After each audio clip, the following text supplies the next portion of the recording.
Rikis grybauja. Vieną puikų rudens rytą skruzdėliukas Rikis, pabudęs, nusliuogė prie Cecilijos lango ir pamatė Cecilijos kambary šiokį tokį sujudimą. Buvo savaitgalis, bet panašu, kad mergaitė jau buvo atsikėlusi ir apsirengusi. Ji, bendraudama su savo mama, tvarkėsi lauko drabužius, bei šalia buvo pasidėjusi didelį pintą krepšį. Rikis, nieko nelaukęs, įsliuogė pro pravertą langą į kambarį ir garsiai sušuko. Ką jūs čia veikiat? Cecilija pasisveikino su skruzdėliuku ir jam pasakė, kad planuoja vykti į mišką, rinkti grybų. Rikis žinojo, kas yra grybai, bet jis nė kiek nenutuokė, kokie grybai gali būti renkami ir ką su jais daryti.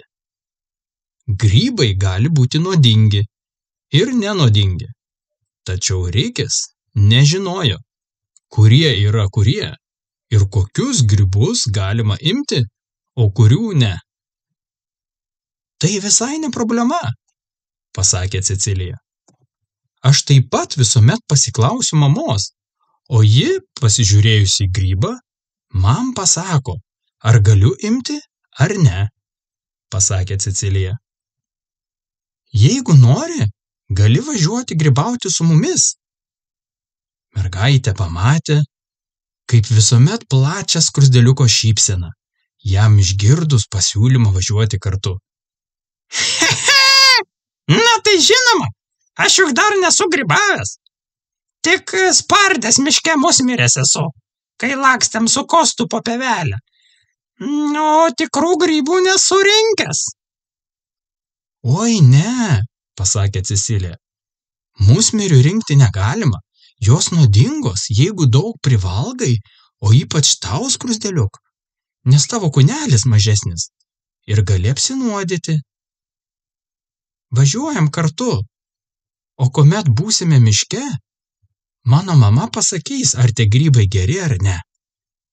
Be to, šiais laikais galima pasiklausti ir dirbtinio intelekto, ir jis pasakys, ar grybas geras ar ne, tarė Cecilija. Rikis nesuprato, kas tas intelektas, bet jam svarbiausia buvo, kad gali važiuoti kartu su mergaite į mišką pagrybauti. Ilgai netrukus jie jau buvo miške. Mergaitė nešėsi didelį pintą krepšį, į kurį turėjo dėti atrastus grybus. Be to, turėjo nedidelį peiliuką. Juo galima lengviau apipjauti dirvą ir samanas prieš nuskinant grybą. Rikiui buvo labai smalsu, kiekgi grybų jis šiandien atras ir kas ras pirmą grybą. Cecilija papasakojo, kad tam, kuris atranda pirmas grybą, yra nuperkamas skanumynas. Kokio tik jis nori, todėl rasti pirmam grybą labai apsimoka.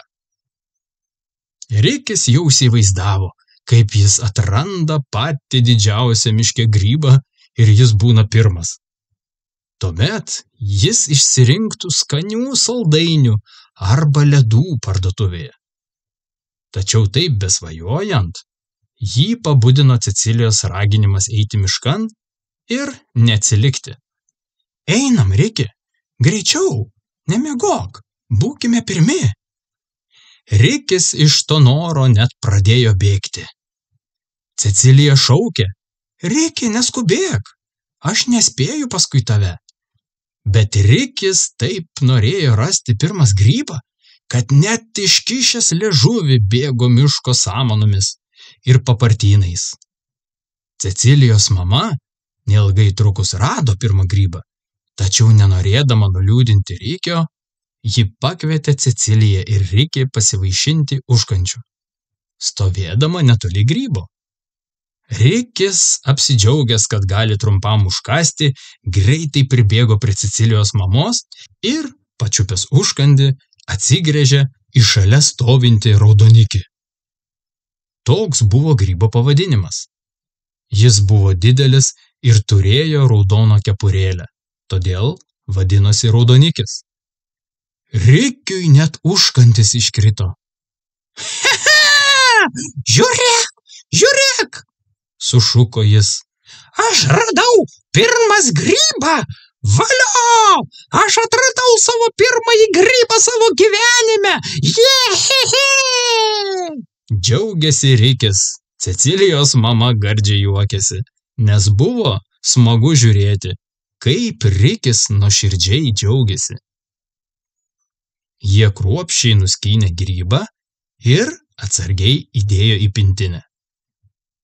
Toliau Cecilijos mama paaiškino, kad radus grybą reikia apsidairyti aplink, nes grybai mėgsta augti kartu, ypač jei tai yra jiems tinkama aplinka.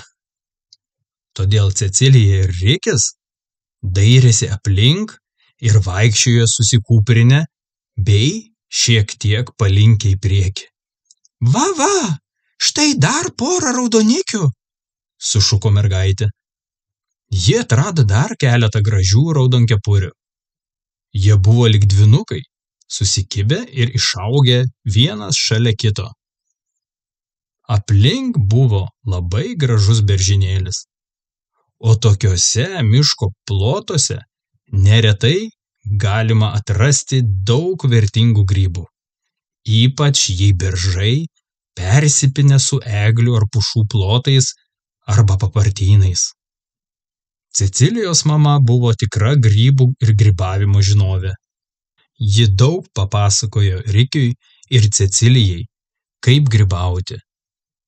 Neilgai trukus, Rikio ir Cecilijos pintinė buvo pilnotėlė. Jie rado lepšių, baravykų, raudonikių, šilbaravykių, ūmėdžių ir net voveraičių. Taip, tu išgirdai teisingai. Voveraitėmis vadinami tokie geltoni grybai, kurie auga nedideli, tačiau yra labai vertingi ir visiškai nekirmyje. Na, beveik visiškai.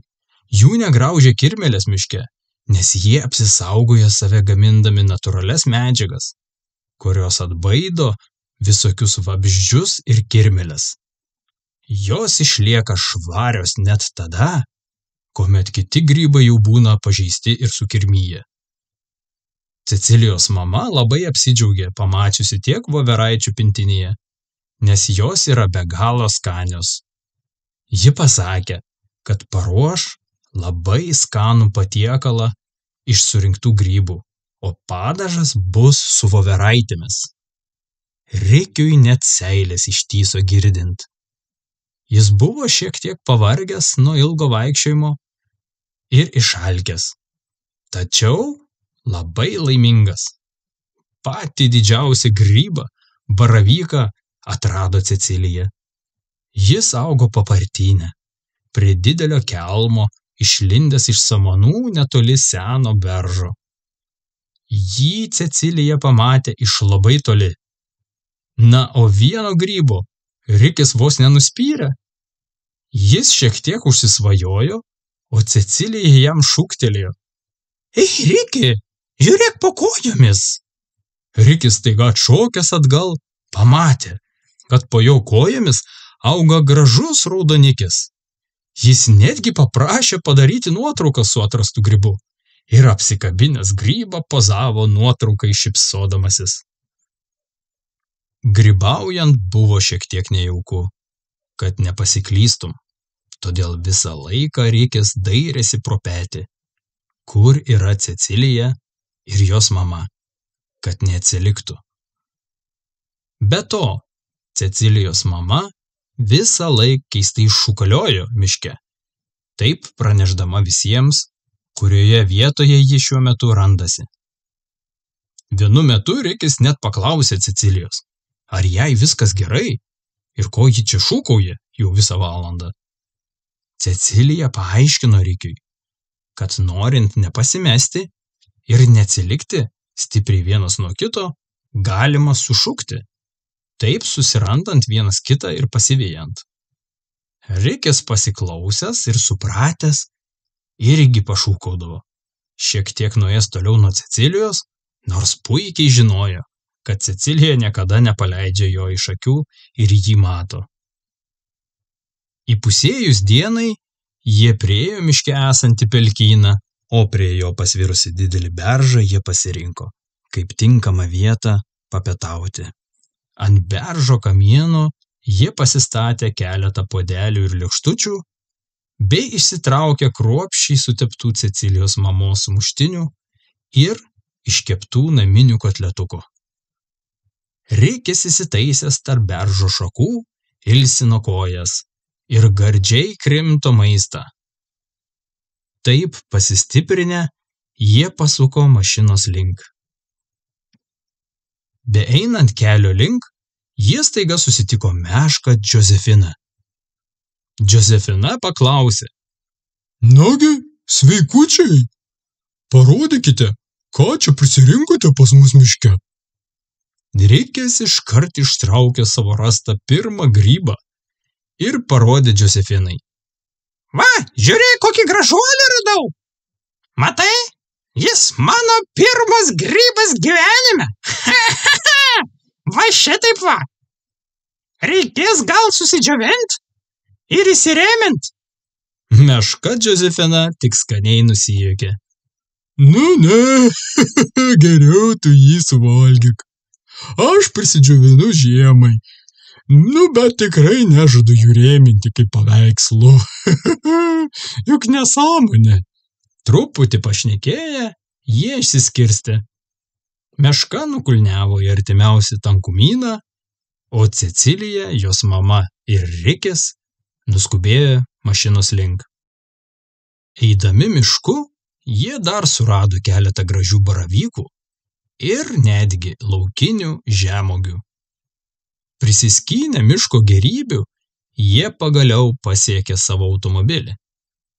Grįžus namo, Rikis su nekantrumu laukė grybų patiekalų. Cecilijos mama kruopščiai grybus nuvalė ir supjaustė. Netinkamus ir sukirmijusius grybus jie išmetė. Vėliau virtuvėje pasklido puikus kvapas. Tai reiškia, kad netrukus bus pagamintas puikus grybų patiekalas. Rikiui net teko prisidėti prie grybų gaminimo. Jis maišė keptuvėje kepamus grybus ir prižiūrėjo lėtai verdantį voveraičių padažą. Viską paruošus, gavosi puiki vakarienė. Taip skaniai Rikis jau senai nebuvo valgęs. Na, paskutinį kartą turbūt restorane. Tuomet, kai jie gardžiai pavalgė, Rikiui šovė viena mintis. O jeigu aš paprašyčiau miško žvėrelių pririnkti mums grybų, daug grybų, juk mes galėtume juos valgyti kiekvieną dieną, sušuko jis. Tačiau Cecilija jam atsakė. Riki, bet juk rinkti patiems grybus yra labai smagu. Kartais man rinkti grybus yra įdomiau nei juos valgyti, paaiškino mergaitė. Aš manau, kad pačių surinkti grybai yra daug skanesni, užbaigė mintį Cecilija, o Rikis su ja visiškai sutiko. Taip vakarojant nejučia atėjo vėlus vakaras, o Rikis tą naktį net susapnavo grybų karalystę miške. Jis jau pažinojo keletą jų. Grybų karalių baravyką, raudonikį, voveraitę, ūmėdę, lepšį, šilbaravikį. Sekantį sykį, kuomet lankysi savo miške pas miško žvėrelius, jis galės nesunkiai atskirti gerus grybus nuo naudingų. Šiam kartui tiek.